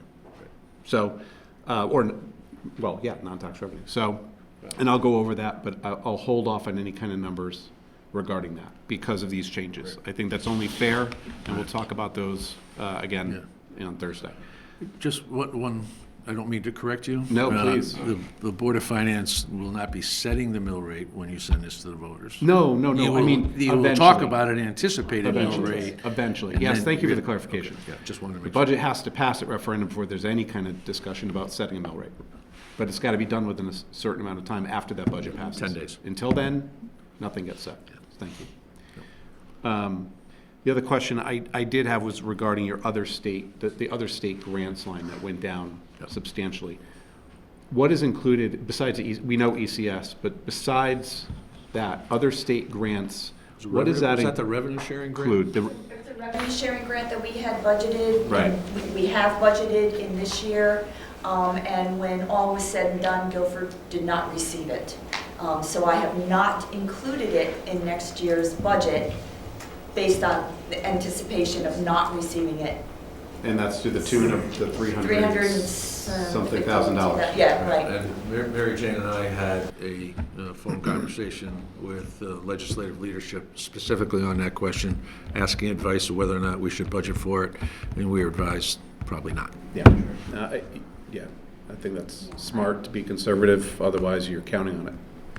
I'd Should do rather take it out to give you that as part of the presentation. Yeah. And maybe put it back in if we're told, than the other way around. Yeah. So. And for those that don't know, if it wasn't somewhat mentioned or clear, Guilford is one of the first out of the chute with a budget. Absolutely. Yep. Passing. So a lot of communities, and I know because our company works with a lot of them in terms of school projects, they're all in early May. I think almost all of them that we're working with are early to mid-May that their budgets go to referendum or get voted on a town council. We are April 8th. And so all of this state revenue ends up being, like you said, very fluid. And sometimes we're guessing. I remember just one year that it was changing literally every couple of days during this process. So, but thank you. You're welcome. Okay. Those are my questions. Anything else for Mr. Hoey? Stick to one. Absolutely. Jonathan, I would expect nothing less. All right, I Go ahead. I do have a little bit of a hard one tonight. Okay. So I wanted to discuss temporary ARPA grants. I'm going to go as far as to say a one-time revenue source. Yep. And I'm curious, over the years since we started getting this ARPA money, how many new positions and programs did we add that were funded by it? And then how many did we actually let expire now that the ARPA money is gone? We added positions in health and in youth and family services. And the commitment we made at that time was we'd assess whether or not the workloads justified continuing to keep them there. And take a look at the data in the packet I gave you. The workloads, we think the workloads are justified. Unless we want to cut a social worker or resources at Youth and Family Services and not provide services to a portion of our community that has become accustomed to having those services available to them. My recollection also, Mr. First Selectman, is also that at least health, they're generating revenue as well through the permits that they're issuing. Yep. And so is Youth and Family Services, if I'm not mistaken. Yeah, Youth and Family Services revenues are up over time as well. So there has been an offset. There's a balance. And if you take how many jobs exactly? We'll get to that. I think it's 2 full-time and a part-timer. We'll get those numbers too. Yeah, we'll get that. Sort of looking for that same question for the Board of Education as well. Yeah. Just let me go, I had this document, I didn't belabor the point when I talked about permits, but in fiscal year 2020, the building department revenues were $408,000. In the budget that you're looking at now, that number is $880,000. That's sort of building department? That's building department. So we can look at the same thing for the other departments too, but and get you some data on that, John. Just leave it at one. Been a long night. It's an excellent presentation. Thank you very much. Thank you. Anyone else from the community? Okay. Of course, as I did with the Board of Education, on behalf of the Board of Finance, want to thank Mary Jane and the Finance Department for Am I dismissed? Or not? I guess, yeah. Thanks for asking. Thanks for indulging me. And Thank you. Thank you for the question. Thank you all. Not just for putting all these numbers together and constantly dealing with the fluidity that we just talked about, but there were also numerous questions that were asked by members of this board to help inform us. So again, we had a head start tonight on some of these questions that were asked. We appreciate all the questions that you would ask because a lot of them we had, and we had already received them. So we really appreciate that getting out into the public. So thank you. Okay.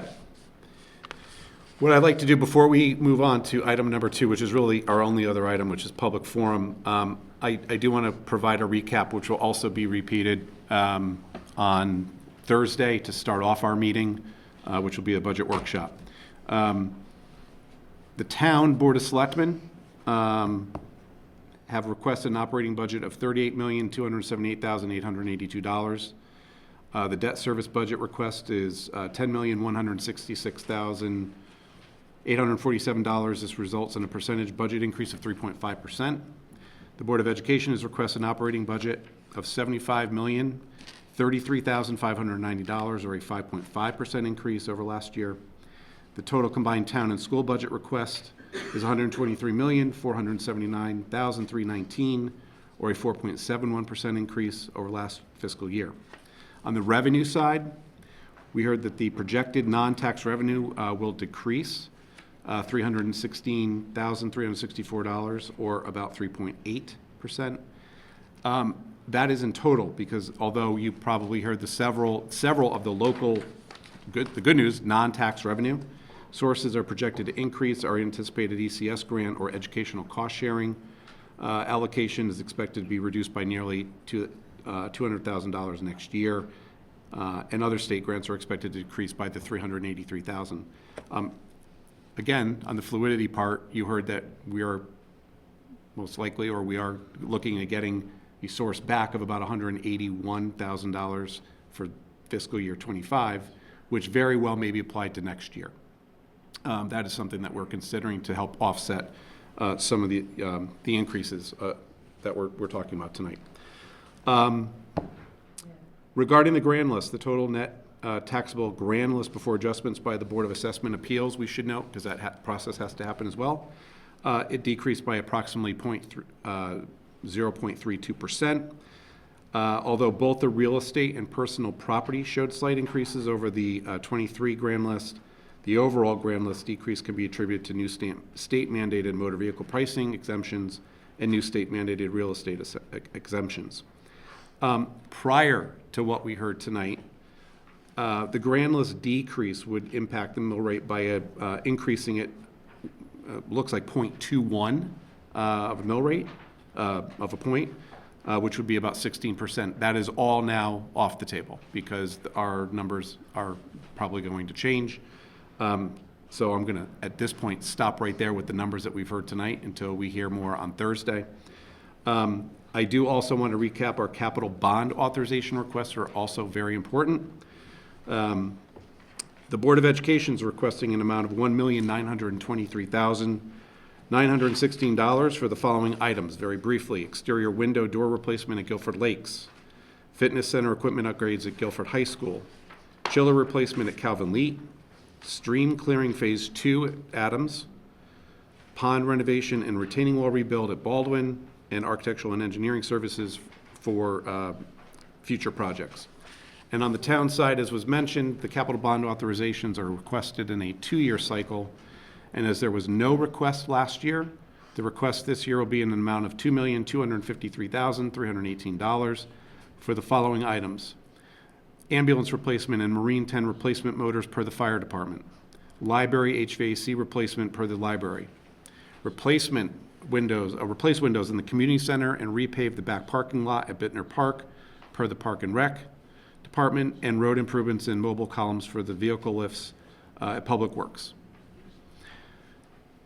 That is a recap of this evening, and I think Dr. Balistraci may actually have a correction somewhere in there, so please do. If you don't mind, right? Please. So, the Board of Education is hoping for $180,000 for this current budget year. Correct. Which we originally expected would be part of the excess cost grant coming from the state. But because those dollars and the proportion we received and was communicated in February was lower, we were expecting a $180,000 deficit. If, as is being talked about at the state level, $40 million is put towards increasing that amount across the state, we will expect then to receive approximately $180,000 for the current budget year. Yeah. Which monies we budgeted for and expected to have to pay for the special services of this year. So I want to be very careful in suggesting that that money Could be used will be for that. available at the end of the It year. may not be, Yeah. okay. It may not be at all. We are Yes. expecting, it was part of our current budget expectations. Right. So I just, So I instead of, want- so it wouldn't have been a, yeah, it would have been a shortfall, but it's It actually was a make. shortfall but it would that actually now is make us being made whole. Be made, we'd be. That's even. right. That's So what it's not that's- extra money. That's with what passed on Monday, right? No, it hasn't passed yet, has Yeah, it? It passed. It did. It- The governor's gonna veto The it. governor has said he may And veto they it, so just we don't just even reached know. a deal agreement. today, so Yes. they have to Reached go a back deal. into session, and so it's probably gonna be. It looks like it's gonna happen, but it's not windfall. It's money we were Yeah. planning on using as part of our budget this year. Okay, I know, I just, for note, I know the tape unfortunately has like a minute left, so. The governor did veto, use a line item veto just on that piece. Yeah. Yeah. And the legislature went back in, they negotiated with the governor, they come up with a compromise, they're gonna use a different funding source, they're gonna use the interest income from the ARPA funds, if you're familiar, to pay it, so it's not using the mechanism that the governor. Right. So, Right, they just still have to go into and session. they have the votes for that, like they had the votes to override the veto, but they made the compromise. Yeah. But it's Okay, we're money's gonna- in the current budget. Just, okay. Okay, we don't have to repeat that. Yeah, go ahead. We really try to keep the 2-hour tape, but unfortunately, we didn't make it. So we're gonna